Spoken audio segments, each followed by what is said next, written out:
नमस्कार मु आज आपण माननकु भिन्न प्रकार दही कड़ी शिखेवाकू जाउची। देखंतु केते सुंदर देखा जाउची। से पकोड़े गुड़ी को चामच रे भांगिले पूरा स्पंज भलिया लागुची। ए गुड़ी को खाइले बहुत टेस्टी लागिवो। मु सुप्रिया आपण माननकु मो यूट्यूब चैनल को स्वागत जनाउची। एबे चलंतु कौन सब सामग्री दरकार ताहा देखि नेबा। प्रथमे आमे बेसन नेबा, तापरे जुआणी, हळदी गुंड, स्वाद अनुसार लूण, लंका गुंड, पंचफुटण, भुर्सुंगा पत्र, सुखिला लंका, कंचा लंका, हेंगु एवं गोलेबा पई पानी। प्रथमे गोटे पात्र रे आमे 4 चम्मच बेसन नेबा,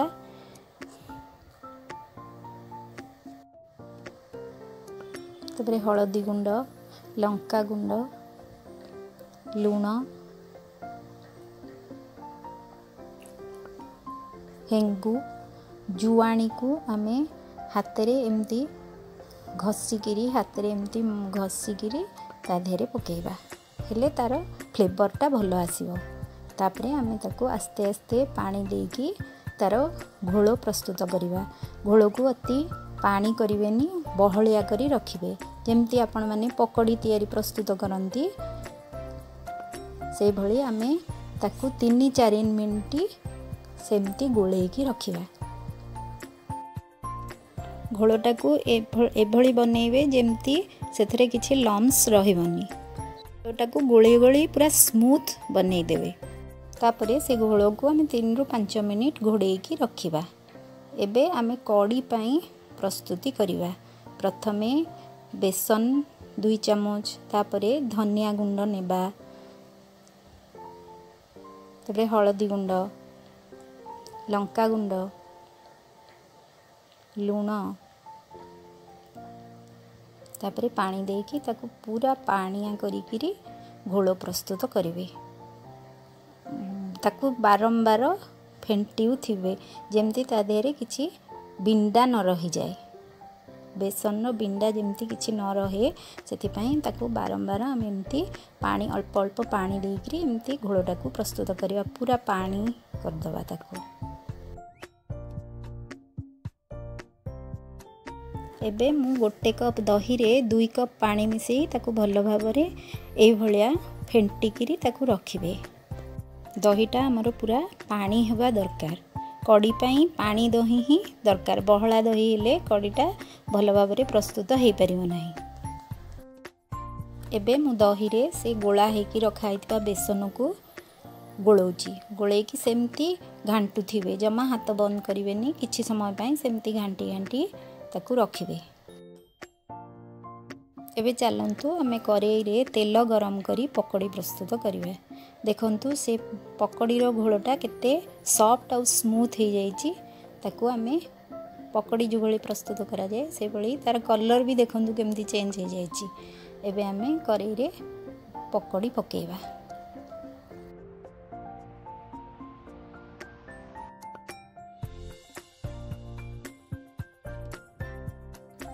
तापरे आमे से घोल को आउ थरे हाथ रे भलो भाबरे मिक्स करिवा।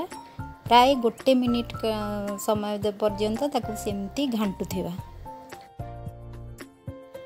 मु सेथिरे 1 पिंच सोडा पकेइछि। सोडा पकेइबा द्वारा पकोड़ीटा अधिक सॉफ्ट हे जिवो।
ଏବେ ଚାଲନ୍ତୁ ଆମେ କଢ଼ି ପ୍ରସ୍ତୁତ କରିବା।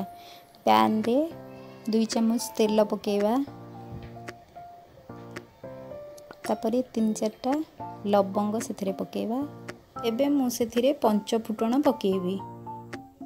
तापरे सेतिरे सेई दहीर मिश्रण को पकई ताकू घांटीबाकू जाउची।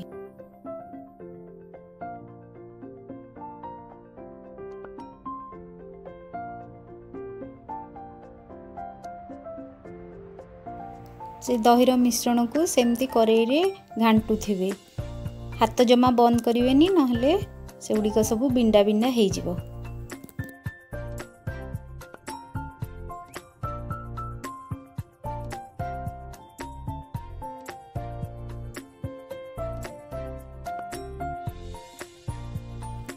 एबे चलंतु छणा जाइथिबा पकोड़ी गुड़िक ता देहरे पकई घांटीबा।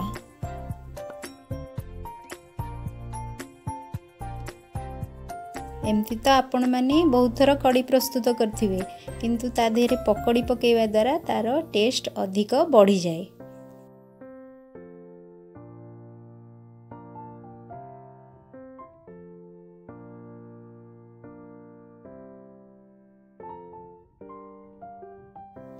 एबे पकोड़ी गुड़िक फुटिबा पई आमे करेई रे छाड़ी देबा।